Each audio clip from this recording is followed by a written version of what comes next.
Environnement, agriculture et vie sociale étaient au programme de cette réunion qui a débuté par les vœux du président Abdou Dalani à l'ensemble du bureau.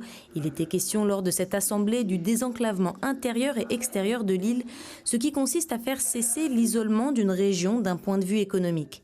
Un ordre du jour approuvé à l'unanimité par l'Assemblée. C'est quand même l'issue de quand même 4 années de travail en commission, d'énormément d'auditions et d'entretiens.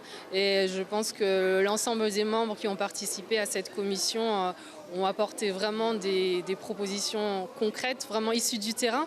Et c'est vraiment l'objet de notre Conseil économique, d'apporter des solutions de terrain concrètes, efficaces et qui peuvent être mises en place assez rapidement. Depuis 2018, le CESEM travaille sur l'analyse des multiples problématiques de l'île, des réseaux de transport aux infrastructures, afin de désencombrer la commune chef-lieu de Mamoudzou et de délocaliser davantage pour favoriser la dynamique d'aménagement des intercommunalités, mais aussi les voies de télécommunication, du développement à l'extérieur, jusqu'à la question de la transition électrique. Certainement, dans les prochains mois, nous allons continuer à travailler sur 2 sujets qui sont aussi des sujets très importants, à savoir l'agriculture. Et l'idée, c'est de voir quelles sont les pistes qui permettraient à Mayotte de dépendre moins des importations. Donc, avoir un développement endogène au niveau du territoire, donc une production qui permette de répondre à la demande locale.